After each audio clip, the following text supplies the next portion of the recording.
voir comment se présente cette première rédaction, cette rédaction de la première grande épître. C'est pas la toute première, c'est la troisième, puisqu'il y a 2 épîtres aux Thessaloniciens au moins avant, mais c'est la première grande en ce sens que on a vraiment un développement théologique important. Et je vous disais que il y a 2 grandes parties, donc c'est formé sous forme de chiasme.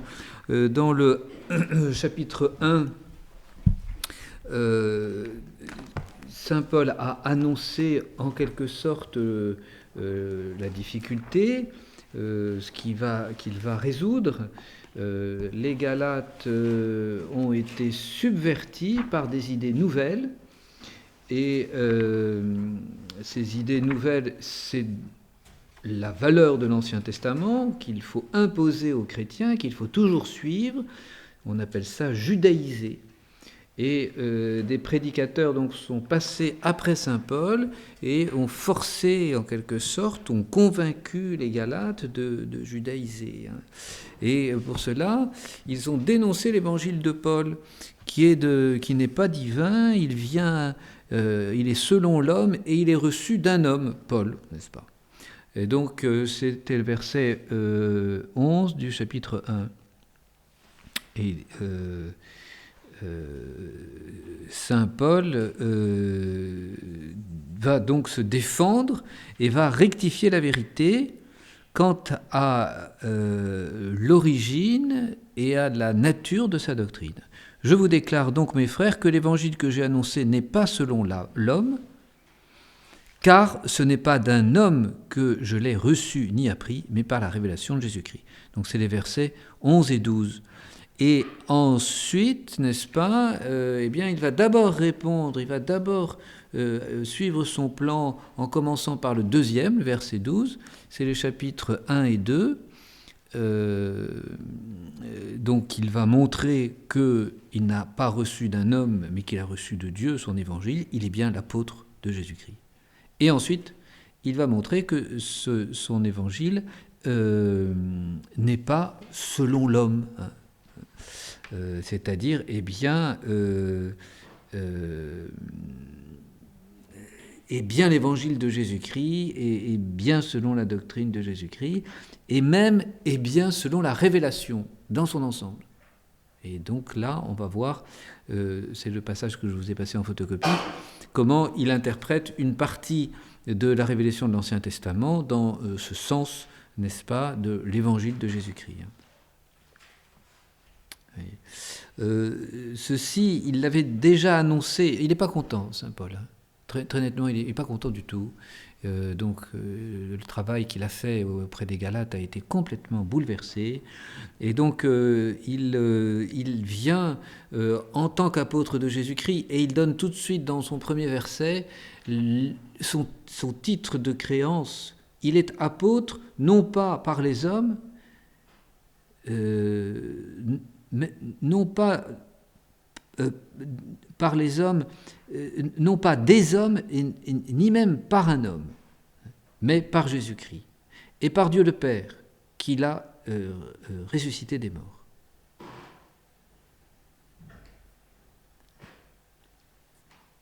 Et donc, dès le début, il a bien indiqué son origine apostolique, son origine évangélique et son autorité. Et donc, il va parler dans toute son épître en tant qu'apôtre du Christ.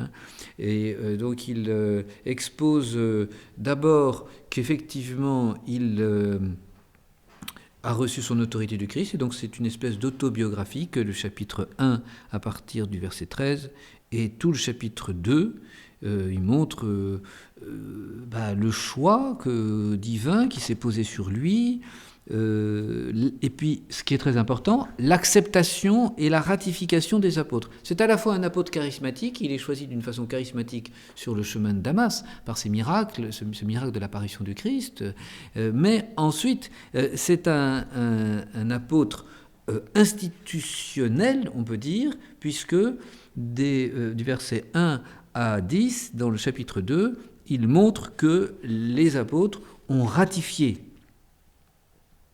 14 ans après, je montais de nouveau à Jérusalem avec Barnabé, et avec Tite, avec moi. Et donc là, il expose comment il a été reçu par Jacques, Képhas, c'est-à-dire Pierre, la pierre, et Jean, les colonnes de l'Église. Ayant reconnu la grâce qui m'avait été accordée, nous donnèrent la main à moi et à Barnabé en signe d'union, afin que nous allassions, nous, vers les païens et eux vers les circoncis. Donc, nous évangéliser les païens pour Jésus-Christ, eux s'occupant de la diaspora juive. Donc, lettre de créance. Troisième passage dans cette défense, ce plaidoyer pro domo, mais qui est nécessaire. S'il se met en avant comme apôtre de Jésus-Christ, c'est afin de défendre sa doctrine apostolique. Il nous instruit de l'incident d'Antioche. C'est la fin du chapitre 2, versets 11 à 21. Et là, n'est-ce pas,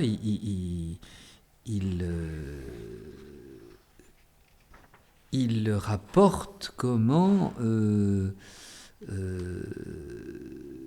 Pierre a été impressionné par des envoyés de Jacques le Mineur, l'évêque de Jérusalem, et qu'à Antioche, eh bien, Pierre ne voulut plus partager la même table avec les chrétiens qui venaient du paganisme. Il se retira et il se tint à l'écart, craignant ceux de la circoncision, craignant non pas les juifs, mais les chrétiens qui venaient du monde juif et qui voulaient imposer les lois ou les pratiques, certaines pratiques juives, à ces anciens païens devenus chrétiens. Et Barnabé lui-même aussi fut entraîné dans cette dissimulation, dit-il, donc c'est la traduction de que je suis de Philion. Et donc alors, Saint Paul reprend Pierre et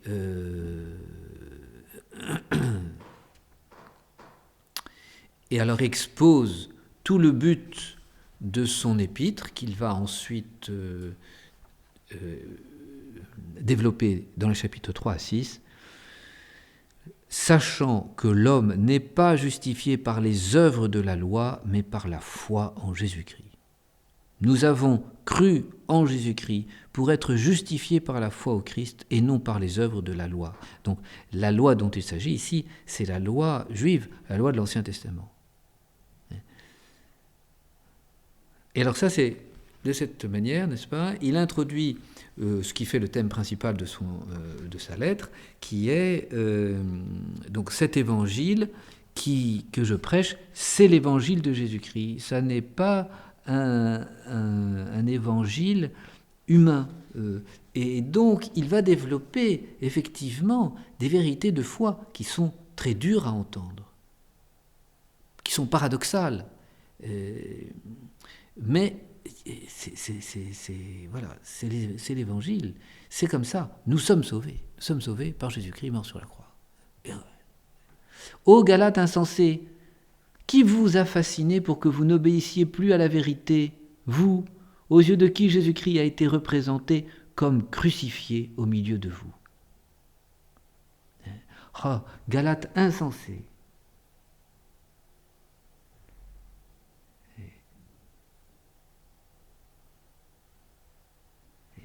Donc, oui, alors, il y a tout un passage que vous verrez au début du chapitre 3 qui est terrible, n'est-ce pas? C'est de la folie. Vous avez quitté la vérité et la lumière pour l'erreur et l'ombre. Et alors, il est très triste. Vous avez souffert, vous avez tant souffert en vain. Ils ont été persécutés, ces Galates.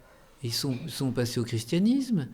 Et alors, du coup, ils ont dû quitter peut-être leur famille, leur temple païen, ou leur synagogue juive, et puis ça n'a pas été drôle tous les jours. Et bien maintenant, en vain, vous avez souffert en vain. Parce que maintenant, vous n'êtes plus dans la voie de salut. Voilà. Celui qui vous communique l'Esprit et qui opère des miracles parmi vous, le fait-il par les œuvres de la loi ou par la prédication de la foi? Donc c'est toute la problématique de cette lettre. Et donc dans la deuxième section, qui fait toute la fin de la lettre, chapitres 3 à 6, il démontre la validité de sa doctrine évangélique. Donc il vient de rappeler le côté tout surnaturel de l'évangélisation des Galates. Il vient de rappeler que c'est lui, n'est-ce pas, qui est venu dans une apparence de faiblesse. Et puis ensuite, il développe alors plusieurs idées qui s'appuient sur l'histoire de l'Ancien Testament.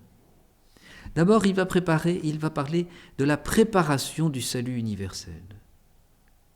C'est le chapitre 3. Et alors, à travers tout ce chapitre 3, revient incessamment le nom d'Abraham. Ça commence au 3, 6. Abraham a cru à Dieu et cela lui a été imputé à justice. Reconnaissez donc que ceux qui viennent de la foi sont des fils d'Abraham. Et donc, on voit 8 fois l'allusion à Abraham dans ce chapitre 3 qui insiste donc sur la promesse. La promesse faite à Abraham, non pas faite à la loi de l'Ancien Testament. Et ça se conclut ainsi, chapitre 3, verset 29, le dernier verset du chapitre 3. Si donc vous êtes au Christ, donc vous êtes la postérité d'Abraham, selon la promesse, vous êtes héritier. Héritier selon la promesse. Donc Abraham, c'est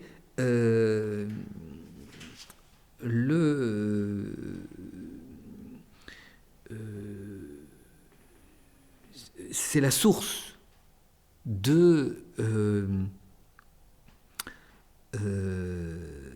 c'est la source du salut, parce que c'est en lui qu'est donnée la promesse, c'est à lui qu'est remis la promesse qui concerne Jésus-Christ, qui est Jésus-Christ, qui sera réalisée en Jésus-Christ.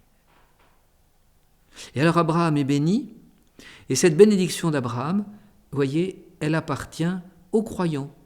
Vous êtes, c'est vous les vrais fils d'Abraham, c'est vous. Si vous êtes du Christ, alors vous êtes d'Abraham, vous êtes de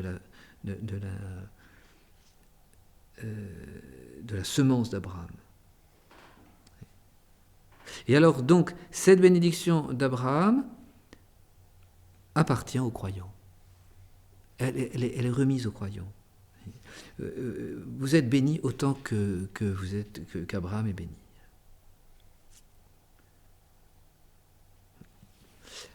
Alors ça c'est le premier paragraphe où il démontre, n'est-ce pas, que finalement les vrais fils d'Abraham, ce sont les chrétiens.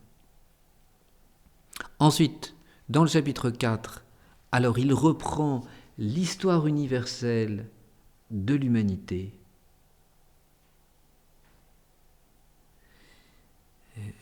L'humanité asservie par le péché, c'est les 6 premiers chapitres, et libérée par Jésus-Christ. C'est les 6 premiers versets, et ensuite libérée par Jésus-Christ.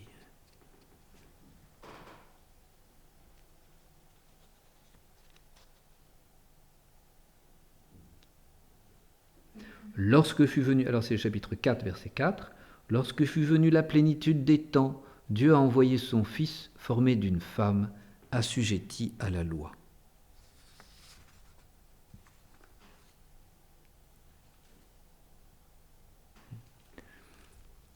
Et donc, c'est la plénitude des temps, n'est-ce pas? C'est le centre de l'histoire, pour qu'il rachetât ceux qui étaient sous la loi, pour que nous reçussions l'adoption des fils. Donc c'est vers chapitre 4, versets 4 et 5. Ainsi, nul n'est plus esclave, mais fils. S'il est fils, il est aussi héritier par la grâce de Dieu.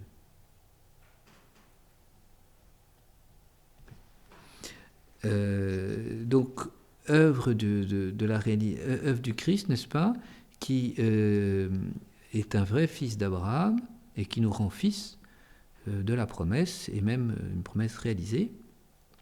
Finalement, elle se réalise en chacun d'entre nous. Nous passons de l'esclavage du péché à la liberté de la grâce, jusqu'à ce que même le Saint-Esprit soit donné aux hommes, n'est-ce pas, jusqu'à prier en nous, n'est-ce pas. Vous avez reçu dans vos cœurs l'Esprit de son Fils qui crie « Abba », c'est-à-dire « Papa ». Et donc, bien sûr, ne revenez pas à l'esclavage de la loi, puisque vous avez été libérés par Jésus-Christ.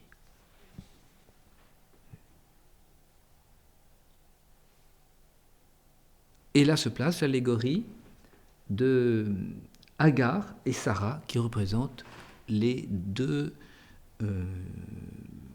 alliances. Et qu'on va voir ça de plus près. Et donc vous êtes fils de Sarah et non pas fils d'Agar. Ne revenez pas, encore une fois, c'est toujours le même propos, ne revenez pas à l'esclavage de la loi. Et c'est le propos alors des chapitres 5 et 6. Voilà.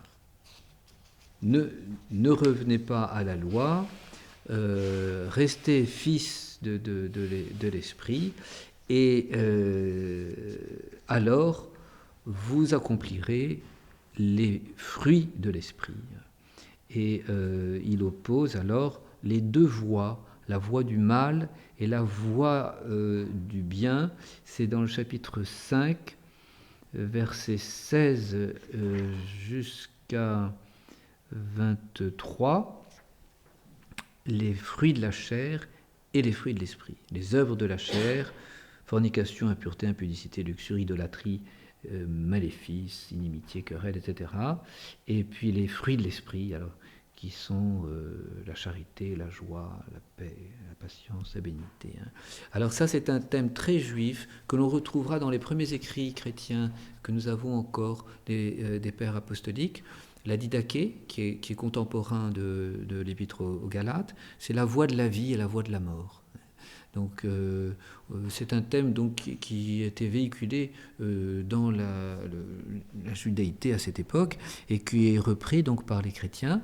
Vous retrouvez ça dans l'épître à Barnabé qui date des années 100-110, et on le trouve encore dans le Pasteur d'Hermas, toujours cette espèce de petit catéchisme, n'est-ce pas, qui fait un détail des œuvres troubles, dangereuses, les œuvres du mal, et puis auxquelles on oppose les œuvres lumineuses qui sont les fruits du Saint-Esprit.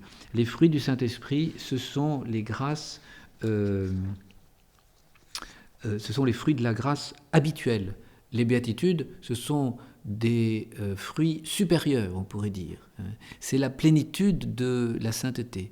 Alors que pour les petits chrétiens comme nous, n'est-ce pas, les chrétiens du jour, les chrétiens quotidiens, c'est les fruits du Saint-Esprit que nous devons pratiquer. Alors, pour reprendre, ça c'est l'idée générale, n'est-ce pas, de l'épître.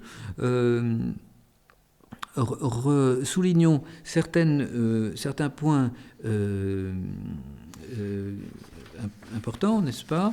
Tout d'abord, le paradoxe, c'est Jésus-Christ qui nous libère du péché, mais c'est le Christ qui est maudit, qui nous libère du péché, parce qu'il est crucifié. C'est le chapitre 3, versets 13 et 14.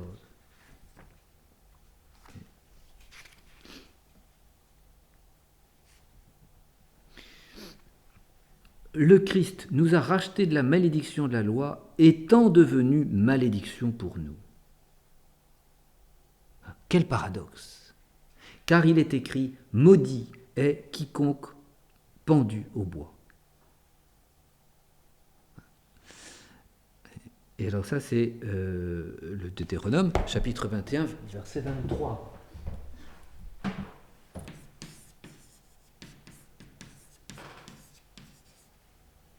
Et alors, vous voyez que le développement de saint Paul est très, j'allais dire, très rusé. Et il montre bien toute l'opposition qu'il y a entre l'ancienne loi et la nouvelle loi. C'est l'ancienne loi qui dit « celui qui est crucifié est maudit de Dieu ». Alors, d'une certaine manière, et c'est vrai, Jésus-Christ est considéré par les Juifs comme maudit parce qu'il est mort sur la croix. Scandale pour les Juifs, folie pour les païens. Alors, dans l'argumentaire de saint Paul, il prend les Galates complètement à contre-pied. Il dit, mais alors, vous comprenez, comment pouvez-vous vous dire chrétien si vous suivez la loi ancienne qui maudit le Christ? Vous êtes dans la contradiction. Alors, il les prend en quelque sorte à leur propre jeu. Et au verset 14, afin que la bénédiction d'Abraham, toujours lui, fût communiquée aux gentils, aux païens, par le Christ Jésus, et que nous reçussions par la foi l'Esprit qui avait été promis.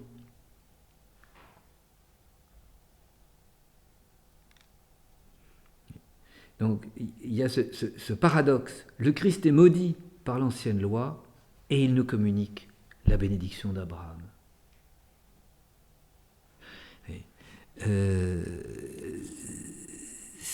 Il dira en même temps, parce qu'il va écrire quasiment en même temps sa première épître aux Corinthiens, chapitre 1, 18, le langage de la croix est folie. Le langage de la croix est folie.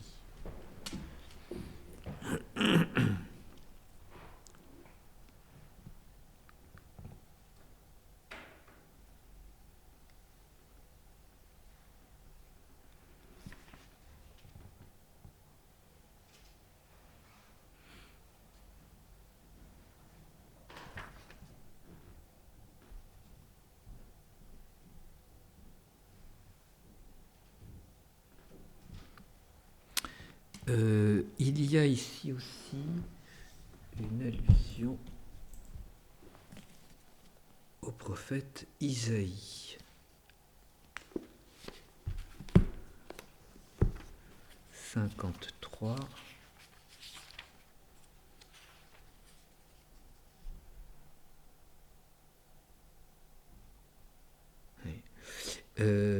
Donc,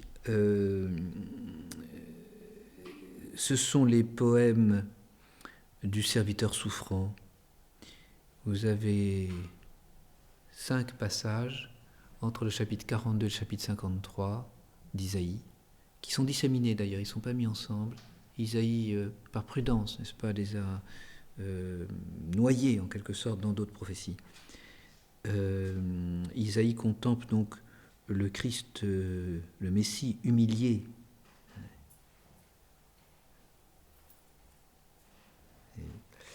Et donc qui portait nos maladies, donc qui a été ôté, n'est-ce pas, qui qui a été ôté, mis de côté, enfin rejeté, qui n'avait plus figure humaine. Et donc qui était l'opprobre des hommes. Alors Isaïe est aussi dans cet arrière-fond. Et les autres, hein, donc c'est tout un ensemble, le serviteur souffrant.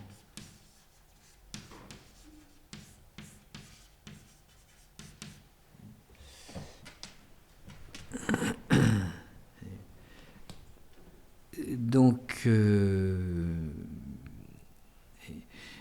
qui a cru ce que nous avons entendu? Donc, c'est ce verset. Hein. Et le bras de Yahvé, à qui a-t-il été révélé? Donc, donc le bras de Yahvé qui s'est abattu sur le serviteur souffrant, le Père qui condamne, laisse condamner son Fils à la croix. Ah oui, c'est extraordinaire. Que c'est dur à comprendre. Mais c'est annoncé. Et de sa souffrance, le châtiment qui pèse sur lui nous donne la paix, dit saint Paul. Donc, ça c'est le premier paradoxe, n'est-ce pas, sur lequel il insiste dans ce chapitre 3. Vous ne pouvez pas être dans la loi qui maudit le Christ et en même temps être chrétien. C'est pas possible. Par ailleurs, vous devez reconnaître que ce n'est pas la loi qui vous a sauvé, mais que c'est la mort du Christ sur la croix. Et la mort du Christ par la loi. Il a été condamné par les représentants de la loi, n'est-ce pas? Par les grands prêtres qui étaient garants de la loi. Donc, il y a cet aspect-là qui est souligné. L'insistance sur Abraham, qui est tout à fait propre à saint Paul. On va retrouver cette insistance dans l'Épître aux Romains, et puis dans la grande Épître aux Hébreux, vous avez tout ce passage sur la foi d'Abraham. 8, 12.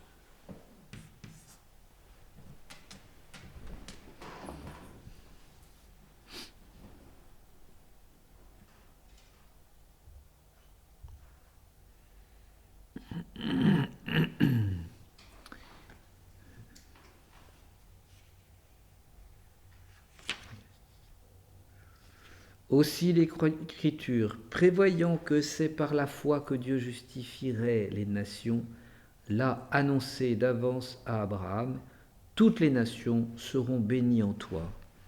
C'est une citation de Genèse, chapitre 12, 3, et on va y revenir.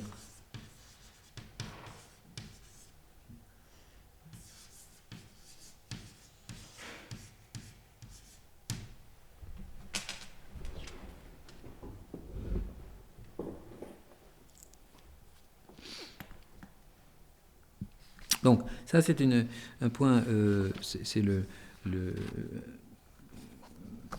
premier paradoxe sur lequel saint Paul insiste. Le deuxième paradoxe, c'est le salut donné par l'humiliation.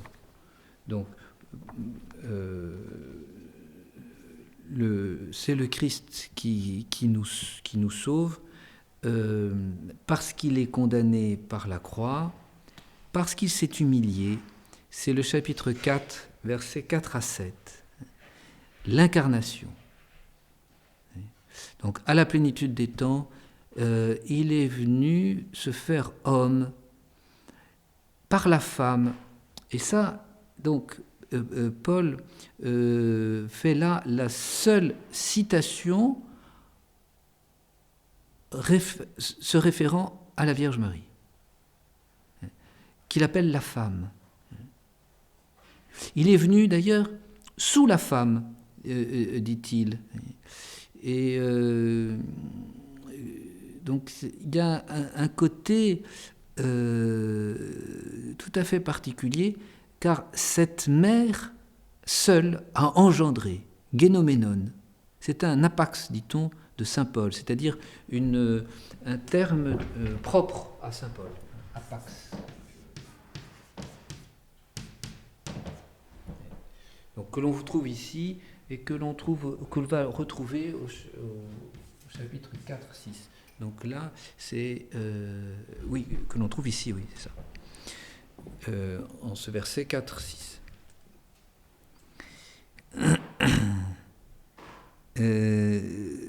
Donc, normalement, c'est le Père qui engendre. Et là, c'est la mère qui engendre. C'est pas normal. Si, dans l'incarnation, nous savons qu'il n'y a qu'un seul ascendant humain.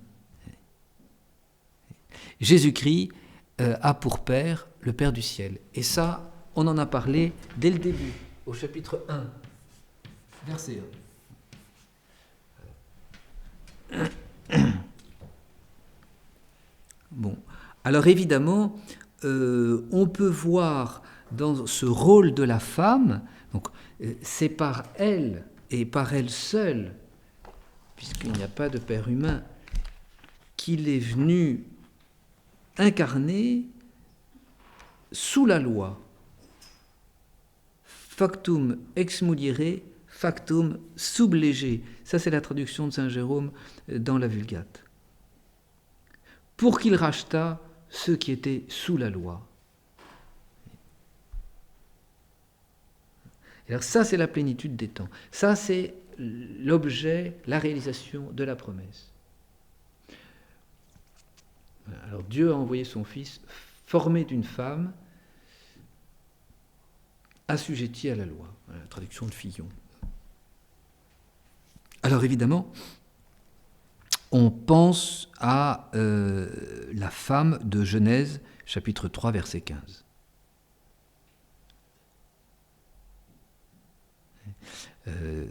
Et à sa descendance, qui sont en lutte contre la descendance du serpent.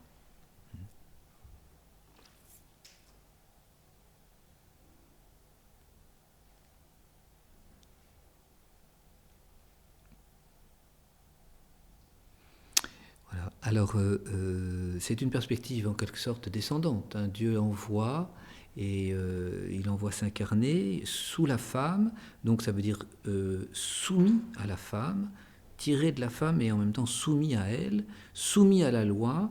Donc il s'est fait esclave pour nous, il s'est fait enfant, il s'est fait peu de choses. L'incarnation, c'est le deuxième paradoxe, le salut par l'humiliation. Cette perspective donc descendante.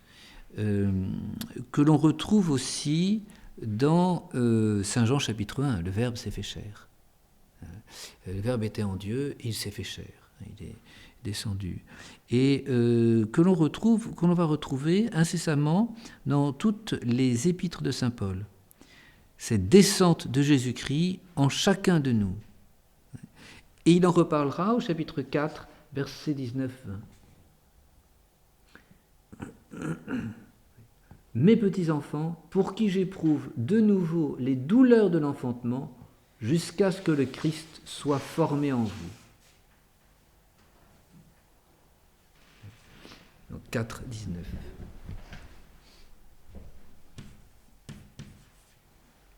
Alors on retrouve la même idée, vous voyez, l'enfantement, le Verbe enfanté par la femme,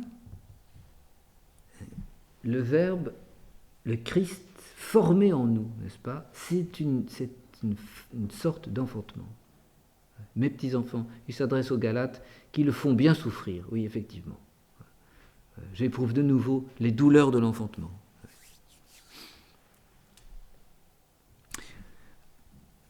Alors arrive cette belle allégorie dont vous avez, je pense, les photocopies, hein, en latin et en grec, je crois que je vous ai photocopié ça il y a 15 jours, l'allégorie des deux fils et des deux femmes d'Abraham. Donc chapitre 4, versets 22-26.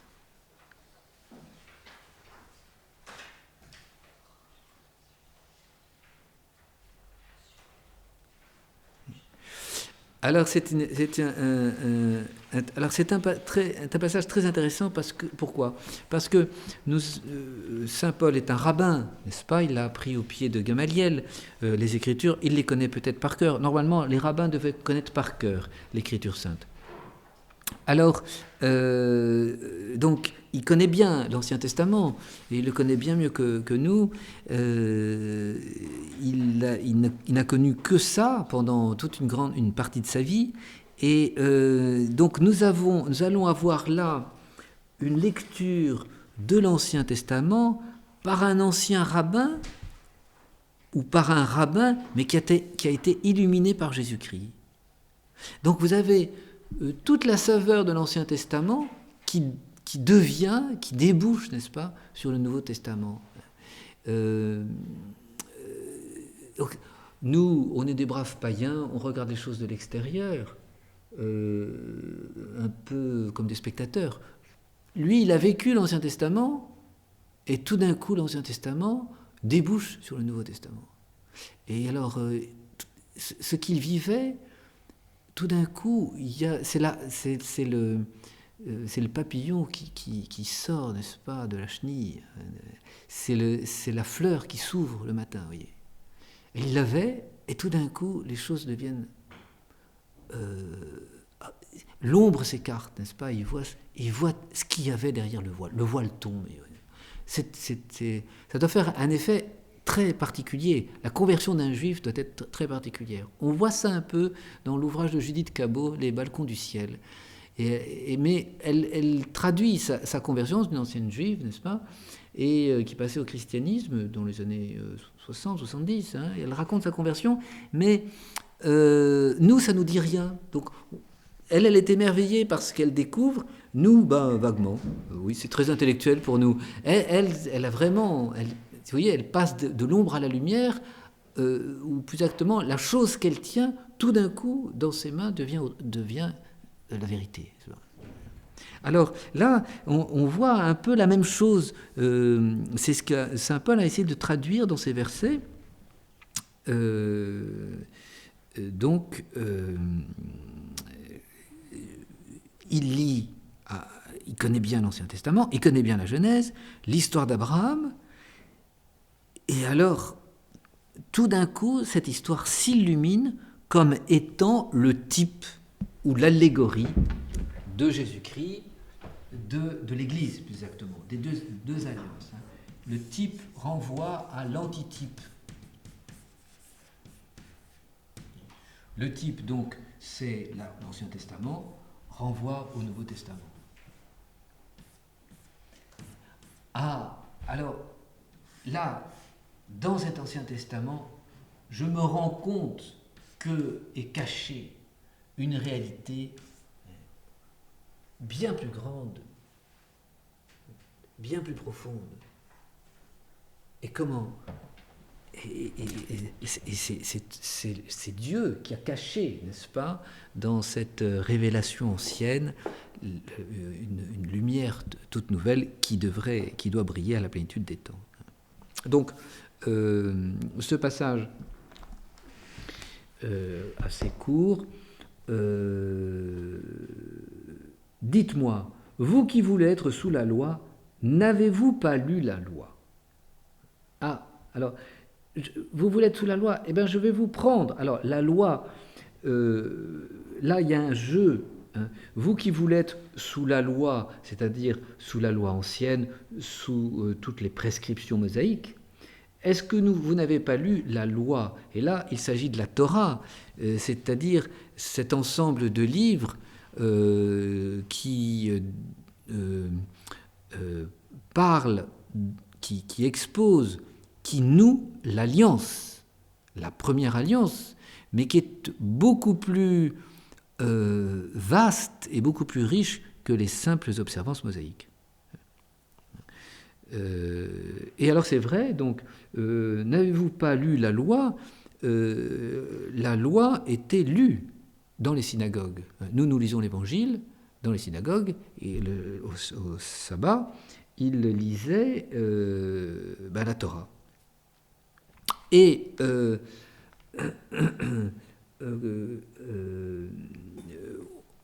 dans ce passage, on doit comprendre, on doit saisir, n'avez-vous pas lu la loi, n'avez-vous pas compris ce que veut dire la loi?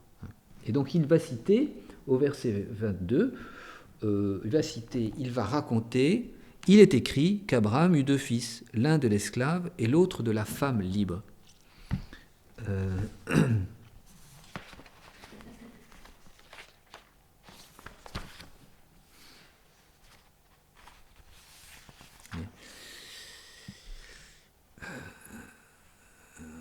Ton nomon uk akuete. N'entendez-vous pas la loi? Là, c'est la traduction du Père Lagrange. Ne comprenez-vous pas la loi? N'avez-vous pas lu la loi? C'est-à-dire, n'avez-vous pas compris la loi? Regraptai gar oti Abraham douios esken. Donc, il est écrit. Alors, donc, il est écrit dans la loi. C'est bien une allusion à la Torah, à la Genèse même, tout précisément. Donc, c'est votre loi. Normalement, vous devriez la connaître. Vous devriez la connaître, c'est-à-dire la comprendre. 2 fils. Ces 2 fils sont l'un de l'esclave et l'autre de la femme libre.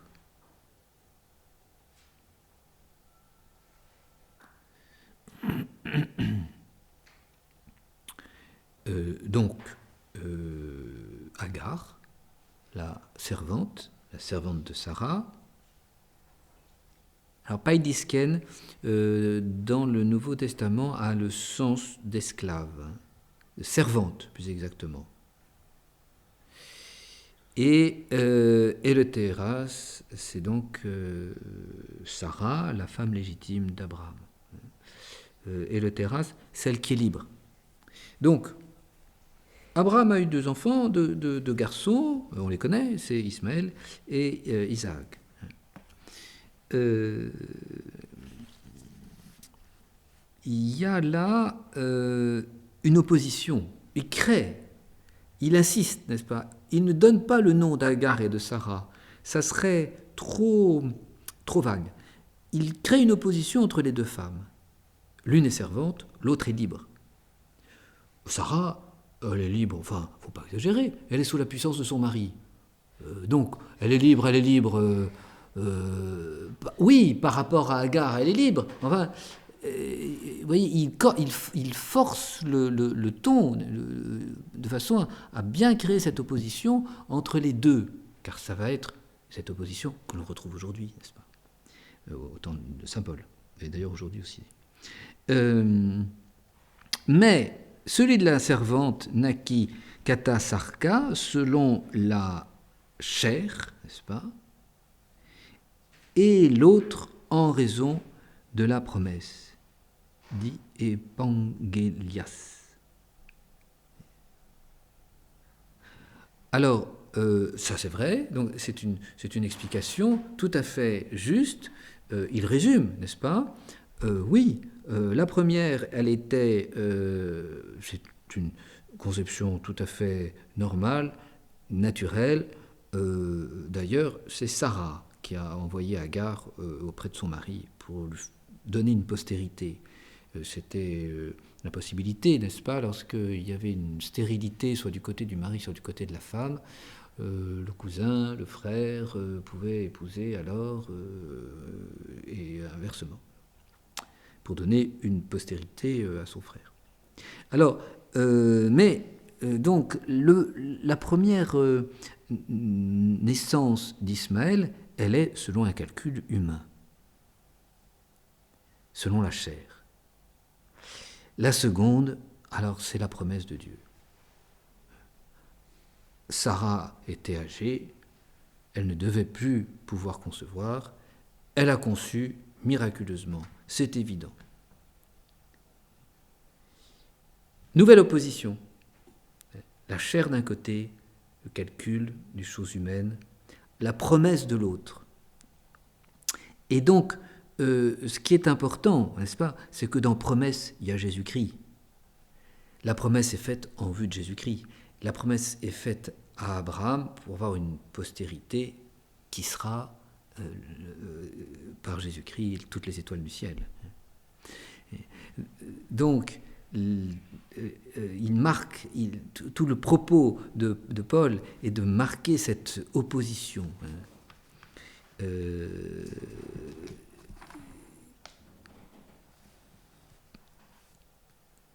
Ces choses, et alors donc là, il donne l'explication. Ces choses ont un sens allégorique. Allégorumena. Alors, au sens de l'inspiration scripturaire, non pas au sens d'une image et d'une parabole habituelle. Vous avez dans l'Évangile des allégories. Par exemple, l'allégorie des ouvriers.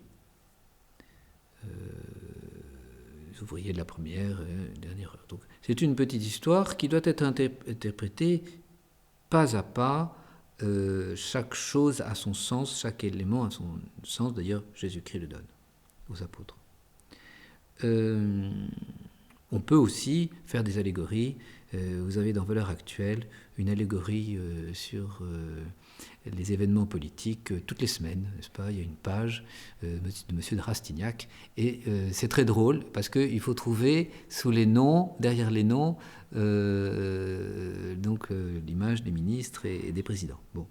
C'est souvent suffisamment transparent pour pouvoir être compris. Il me semble, hein, c'est dans Valeurs actuelles. Bon, ça c'est une allégorie. C'est une allégorie, c'est typiquement une allégorie. Non, là, nous ne sommes pas dans cette perspective. Et il s'agit de l'allégorie au sens de l'inspiration scripturaire, au sens que Dieu a mis dans la lettre un autre sens, une autre réalité.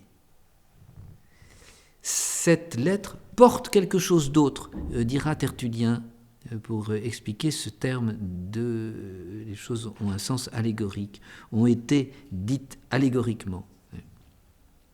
Et donc Saint Jean Chrysostome dit c'est le type, typos plutôt.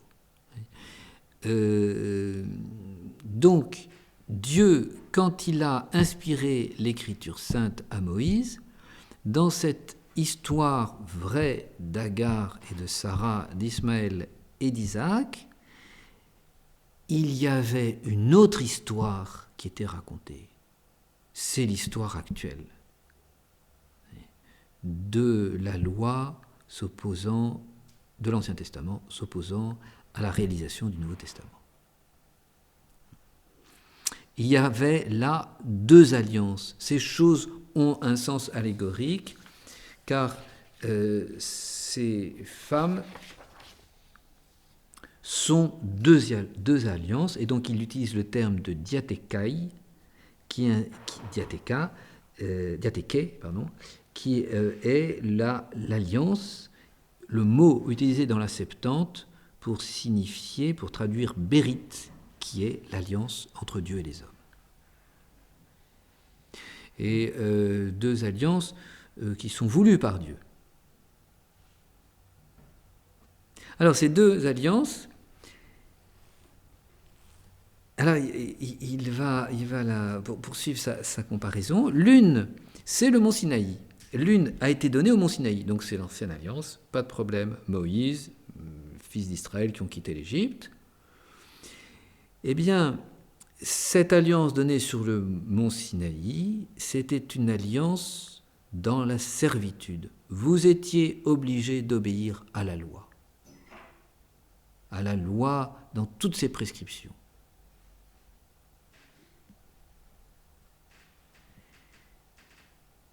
Et alors, voilà pourquoi Agar est le type de l'Ancien Testament, parce que elle est une Arabe, elle est la mère de tous les Arabes, Ismaël, et le mont Sinaï est situé en Arabie. Voilà comment il fait l'analogie. Voyez. Pourquoi est-ce que Agar représente l'ancienne alliance, bien qu'elle n'ait rien à voir avec l'ancienne alliance. Surtout, elle n'a rien à voir avec l'ancienne alliance. Eh bien, Agar est une est une arabe de la péninsule arabique. Elle est donc du lieu où a été donné sur le mont Sinaï l'ancienne alliance.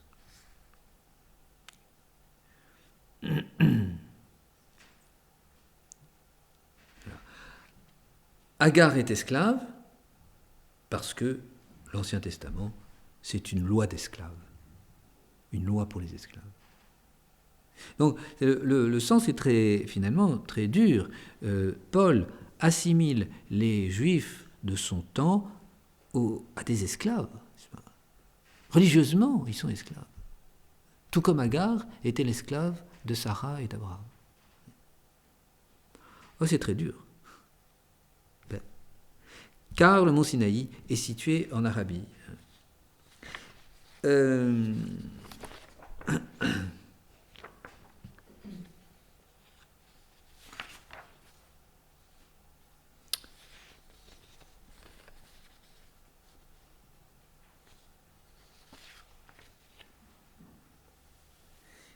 Et donc, il explique, n'est-ce pas, la figure, elle répond à la Jérusalem actuelle, laquelle, en effet, est esclave avec ses enfants. Mais la Jérusalem d'en haut est libre, et elle est notre mère. Alors, il ne se fatigue pas à montrer que la Jérusalem d'en haut est signifiée par Sarah, on l'a compris. C'était la femme libre.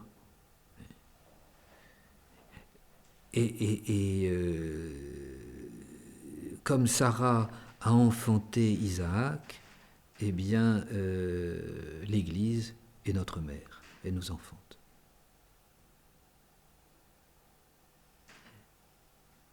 Alors, c'est intéressant ce terme de Jérusalem d'en haut, parce que cela signifie ça signifie l'alliance, vraiment.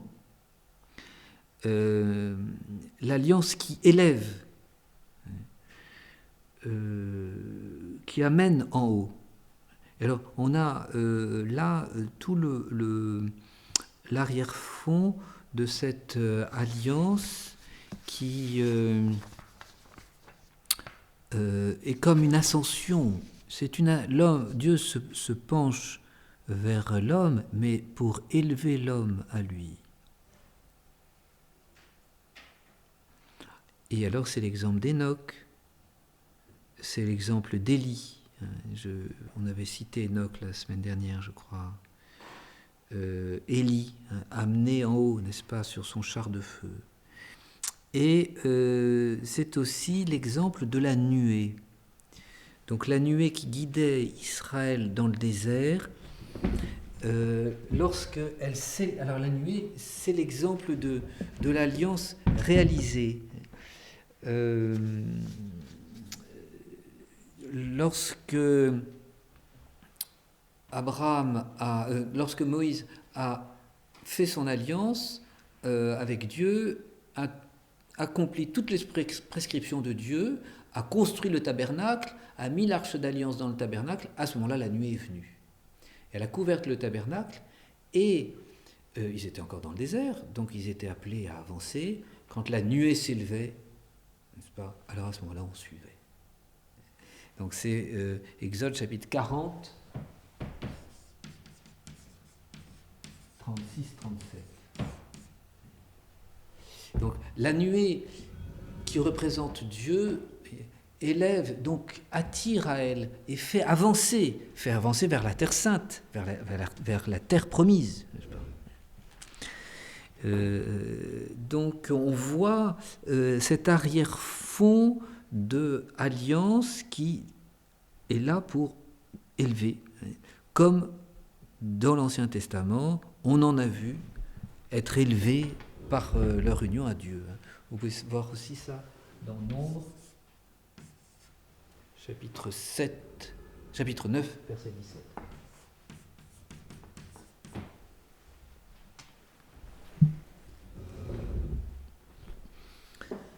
Donc dans cette explication de saint Paul, il y a tout un arrière-fond qui est très riche, vous voyez, de la part ce rabbin qui connaît tellement bien cette histoire. Voilà.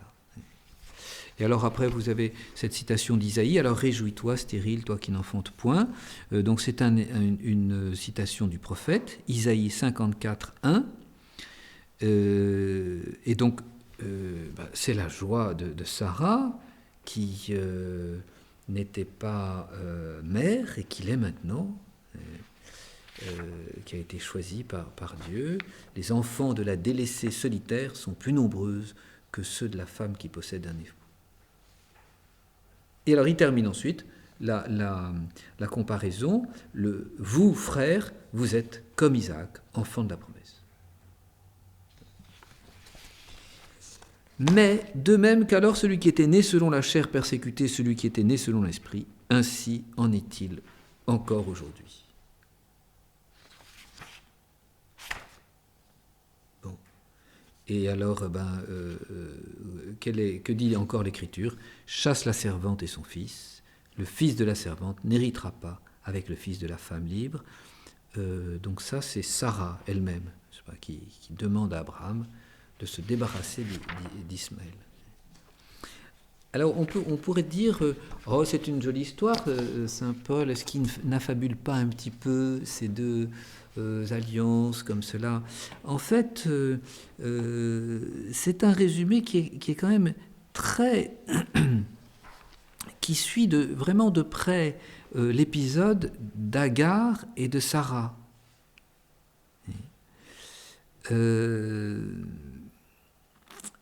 En fait, on se rend compte, n'est-ce pas, que donc dans l'histoire de la Genèse, ce qui s'est passé entre Agar, Abraham et Sarah est à peu près selon ce déroulement. Premièrement, Dieu annonce à Abraham qu'il fera alliance avec lui et qu'il bénira, qu'il sera une bénédiction pour l'univers. Chapitre 12, versets 1 à 3.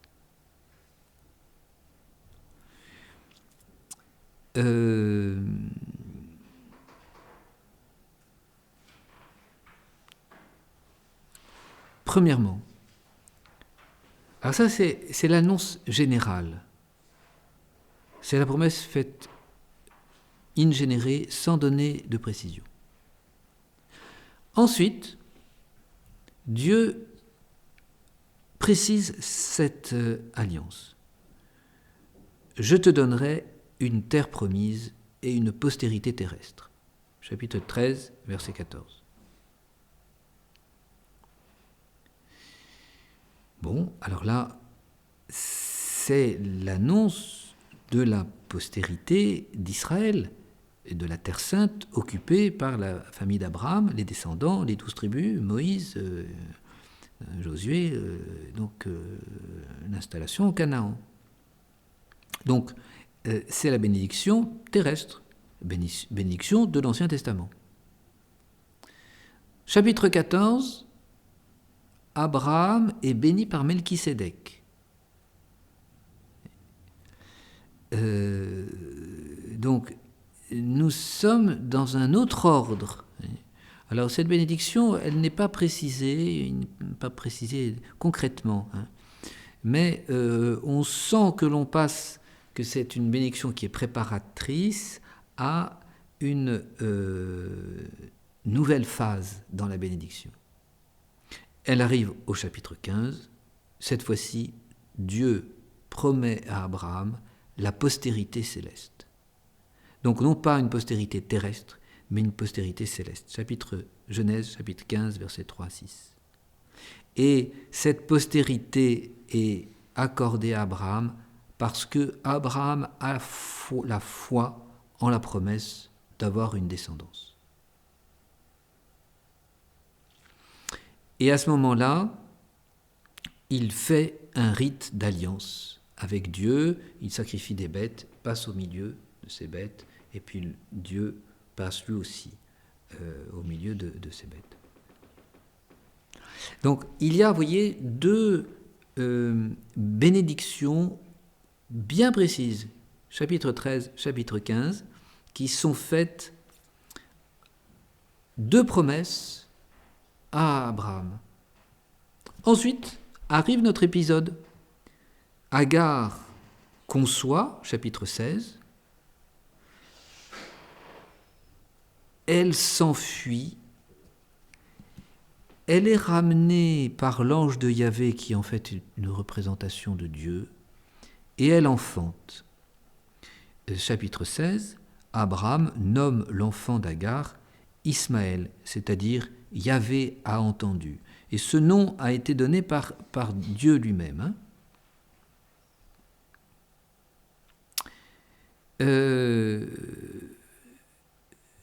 Mais à ce moment-là, intervient la vraie alliance avec Yahvé, chapitre 17. Donc, ce fils Ismaël n'est pas le fils de la promesse. Dieu resserre son alliance avec Abraham, il donne un signe, c'est la circoncision, et il change le nom d'Abraham en Abraham. Nouvelle mission, nouveau nom parce que nouvelle alliance.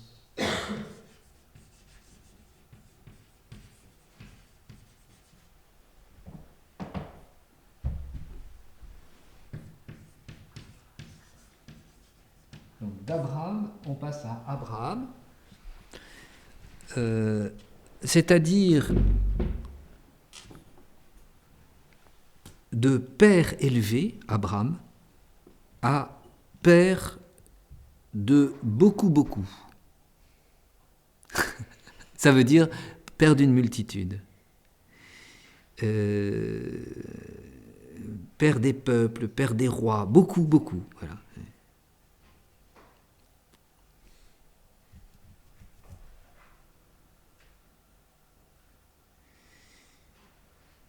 Et en même temps, on change le nom de Sarai en Sarah. Alors,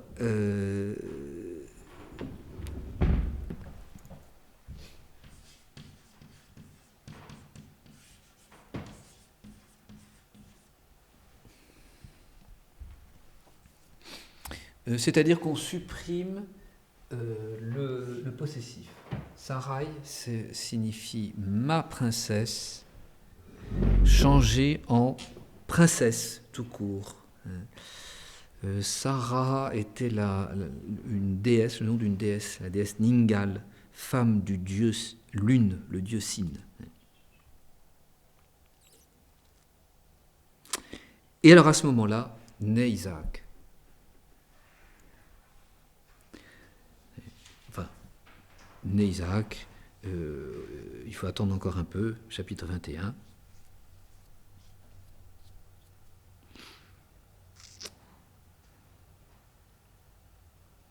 Et alors, très rapidement,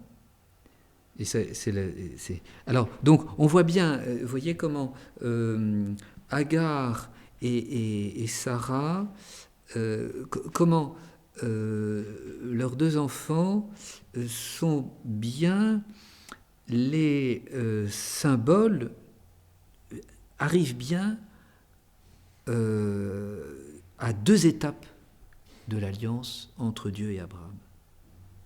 Cette première étape, qui se termine par Ismaël, en quelque sorte, n'est pas suffisante. Elle n'est pas vraiment... l'alliance n'est pas vraiment plénière avec Yahvé. Elle ne le sera qu'au chapitre 17, et alors à ce moment-là vient Isaac.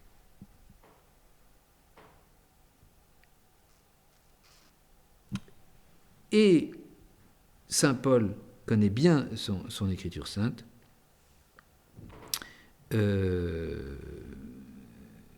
Donc très vite, après la naissance et le sevrage d'Isaac, au chapitre 21,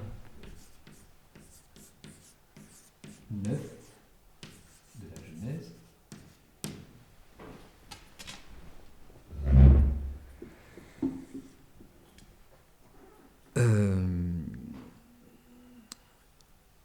Sarah remarque les jeux d'Ismaël avec Isaac.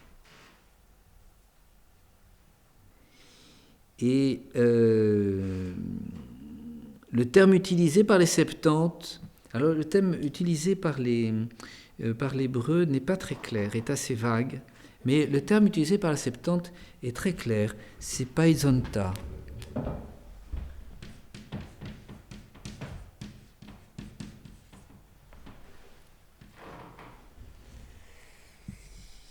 Et alors, ce terme-là, et là, c'est là qu'on voit qu'il connaît bien son écriture sainte, Saint Paul. Ce terme-là, il est utilisé par Moïse, donc c'est le même auteur, dans le livre de l'Exode, chapitre 32-6, et dans la Genèse, chapitre 39, 14 et 17.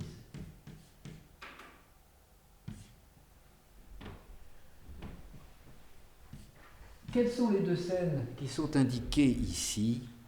Eh bien, là, c'est la tentation de Joseph par la femme de Potiphar. Et ici, c'est l'attitude des Juifs après avoir fait le veau d'or. Et ils se sont amusés autour du veau d'or. Mais ici, comme là, ce sont des amusements de débauche. Et de débauche, n'est-ce pas, on pourrait dire grave, parce que là, par une zonta, n'est-ce pas, on joue, n'est-ce pas, entre deux garçons. Donc, Sarah a vu les sollicitations au mal qu'Ismaël faisait avec Isaac. Alors, chasse tout de suite cet enfant et sa femme. Et alors, c'est d'autant plus grave que 3 chapitres auparavant, on a eu le terrible épisode de Sodome et Gomorrhe. Alors, Sarah, elle a vu la fumée qui s'élevait de la Pentapole, comme Abraham, n'est-ce pas? Et comment Dieu châtie entre guillemets, ces jeux d'adultes. Alors, on voit, n'est-ce pas, comment voilà, la malédiction divine, qui est terrible, ne doit pas rentrer dans la famille. Hein, c'est ça que ça signifie. Hein. D'où expulsion d'Agar et d'Ismaël au chapitre 21 de la Genèse. Il y a tout cet arrière-fond que saint Paul connaît bien et qui l'aide alors vraiment à comprendre et à voir comment on doit se situer dans ce passage, n'est-ce pas, des deux alliances, n'est-ce pas, de ces rapports des deux alliances. Voilà, je vous propose... on finira l'épître aux Galates la semaine prochaine, si vous voulez bien. Et je vous propose de dire 2 ou 3 mots pour avancer dans la présentation de la Bible avec l'Exode. Donc on a vu à peu près quelques éléments de la Genèse. Disons 2 ou 3 mots de l'Exode. Donc la Genèse, on a vu que c'était une idée... cette idée... bénédiction de Dieu malgré les divisions des hommes. L'Exode, eh bien, c'est le commencement de la réalisation des promesses.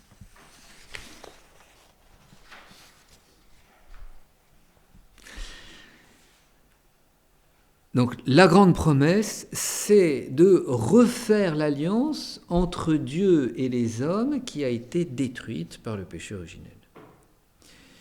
Et donc, c'est l'objet de l'Exode. En fait, c'est un texte qui c'est un texte qui a un aboutissement juridique, l'Exode. Et Moïse l'a bien conçu dans ce sens-là. C'est très intéressant de voir comment il s'y est pris. Donc pour la réalisation de la promesse, c'est la première alliance. C'est une alliance entre Yahvé et les hommes, une partie des hommes. On va passer d'une famille, l'histoire d'une famille dans la Genèse, à l'histoire d'un peuple dans l'Exode.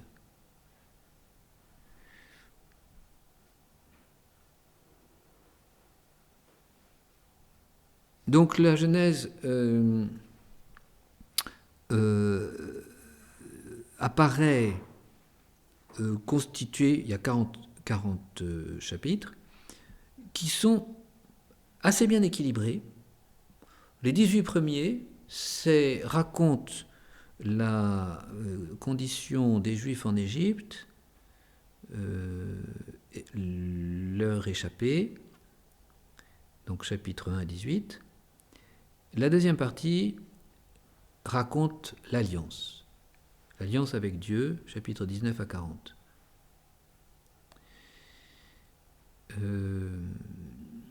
Et il y a un code de l'alliance qui est exposé par Moïse, chapitres 20 à 23.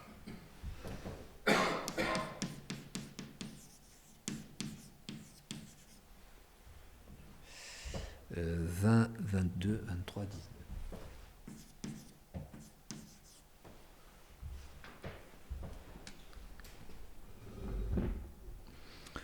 Voilà, alors on a dit il y a des répétitions dans l'Exode, il y a des contradictions, il y a plusieurs auteurs tardifs, il y a plusieurs sources. Oui, très certainement il y a plusieurs sources.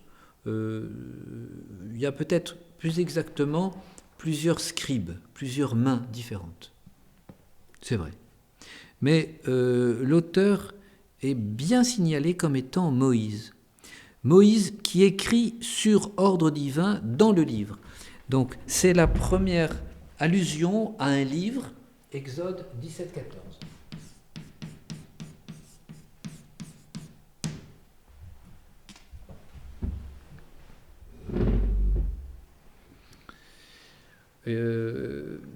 Exode 17-14, on vient de combattre les Amalécites et on les a vaincus grâce à la prière de Moïse.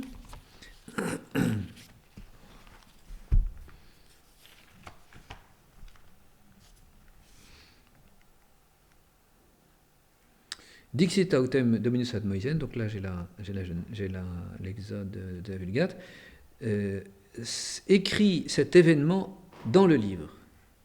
Et ensuite, livre-le aux oreilles de Josué.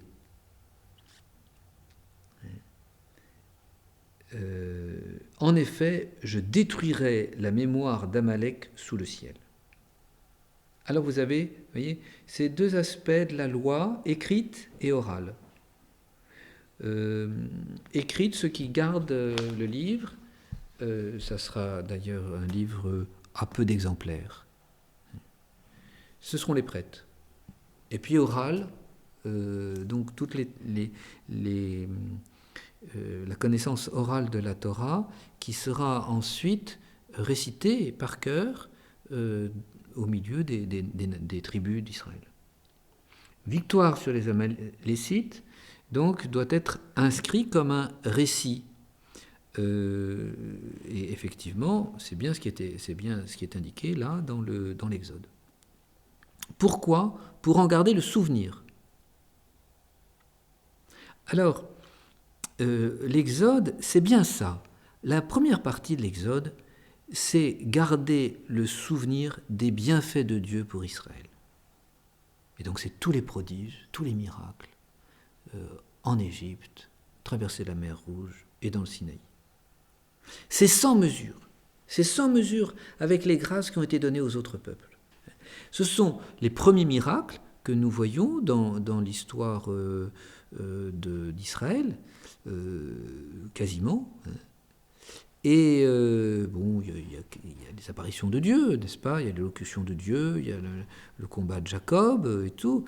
Il y a des visions de Joseph. Mais vraiment, des miracles physiques comme cela, c'est la première fois qu'on en voit. Et en surabondance. Et d'ailleurs, le reste de l'histoire de l'humanité n'a jamais montré d'aussi grands miracles. Et alors, on garde le souvenir des bienfaits de Dieu, et aussi qu'Israël garde le souvenir de l'euphorie, de la joie qui tenait le cœur des Israélites. Et ça, c'est à mettre au crédit d'Israël, car on voit souvent Israël de mauvaise humeur, rebelle, traînant les pieds, et puis ça finira mal. Mais on ne le voit pas dans l'Exode. Ça finira mal, oui, on verra ça dans le livre des Nombres, etc. Les 40 ans d'exil dans le désert. Mais là, l'Exode, c'est un livre, on pourrait presque dire, idyllique. J'exagère un peu parce qu'ils ronchonnent quand même, hein, nos Israélites. Mais ce n'est pas la note dominante. Donc on voit leur joie lorsqu'on annonce la délivrance d'Israël. Exode chapitre 4, verset 31.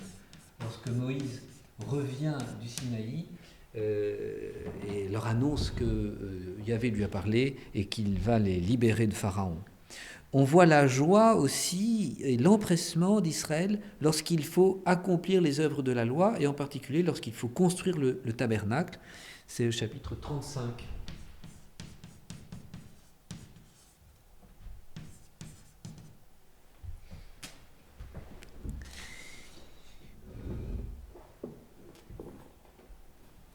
Donc, on garde le souvenir des bienfaits de Dieu, on garde les souvenirs de cette euphorie qui suit l'union, on pourrait dire, entre Israël et Dieu, et aussi la fragilité. Donc, ce sont ces récriminations lorsque le salut est difficile ou lorsqu'il est différé. Donc, on rappelle les bontés de Dieu à Israël pour maintenir la confiance en lui. Voilà la raison, donc la première raison de l'écriture de ce livre de l'Exode. La deuxième raison, c'est encore Dieu qui demande à Moïse, au chapitre 24, verset 4, d'écrire les lois. Scripsit autem Moïses universos sermones domini. Moïse écrivit alors toutes les paroles de Dieu. 24.4.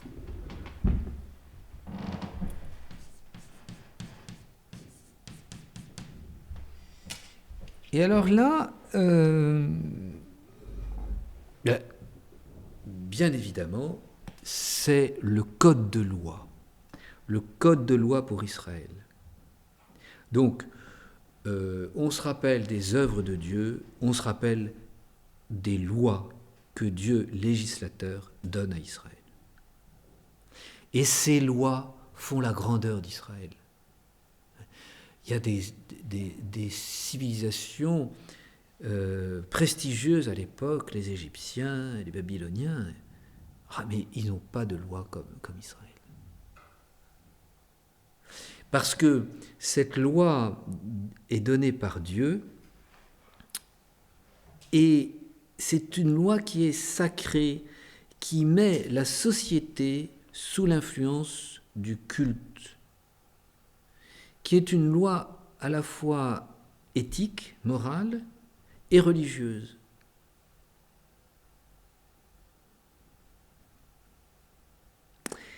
Et donc, il y a là une particularité. La loi religieuse et la loi morale et la loi politique, c'est la même chose.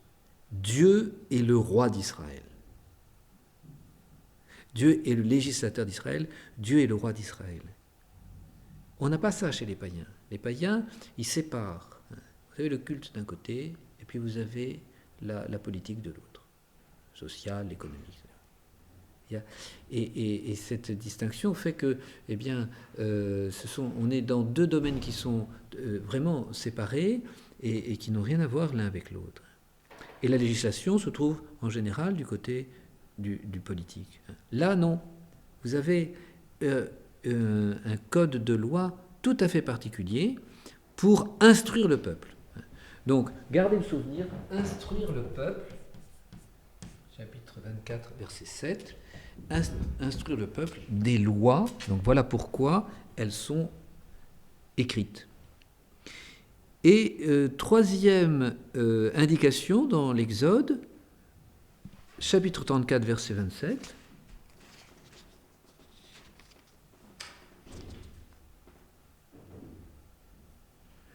Dieu dit à Moïse,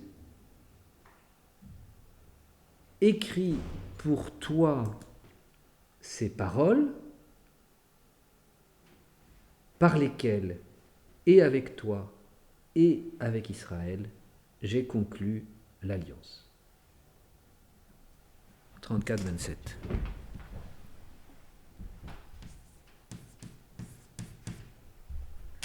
Ah, la voilà l'alliance.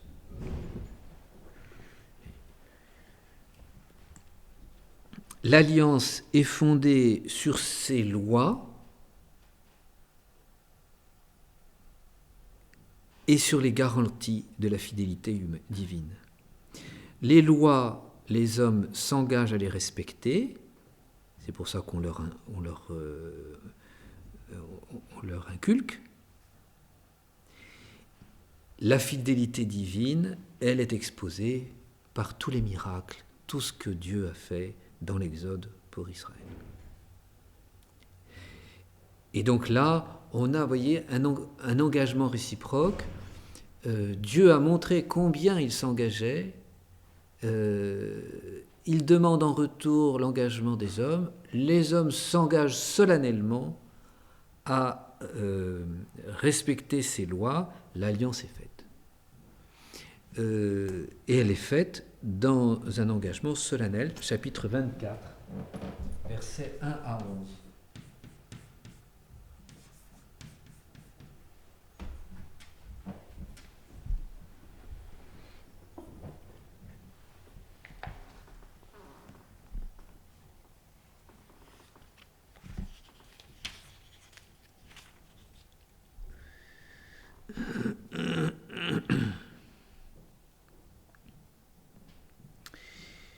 Moïse écrivit toutes les paroles de Dieu et se levant le matin, il édifia un autel au pied de la montagne et il envoya tous les jeunes d'Israël pour amener des holocaustes et ceux-ci immolèrent des victimes pacifiques au Seigneur. Et Moïse prit la moitié du sang qu'il mit dans des cratères et l'autre moitié qu'il répandit sur l'autel.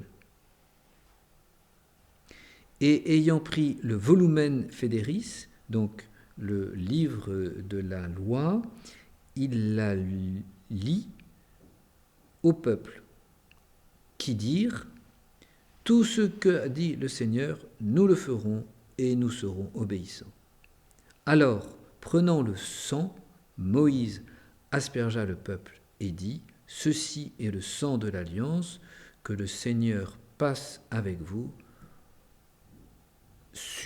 fondé sur toutes ces paroles. »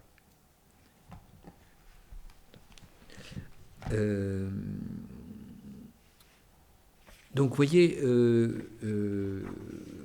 comment ce livre de l'Exode a une portée vraiment juridique, d'une alliance juridique. On expose les titres de chacun, les lois sur lesquelles il s'engage, on noue l'alliance et on accomplit l'alliance. Et vous avez deux passages qui sont très beaux.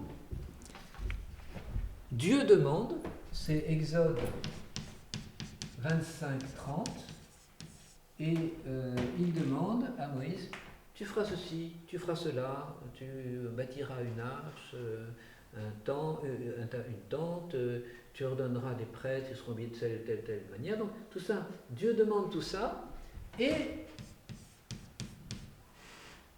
tout cela est accompli. Et on reprend la même, on reprend les mêmes éléments, et cette fois-ci au présent. Là, c'est au futur. Tu feras ceci, et ils firent cela. Et donc, vous avez là vraiment bien cette alliance nouée, et la conclusion de l'Exode. Ainsi, Moïse acheva l'œuvre. Chapitre 40, verset 33.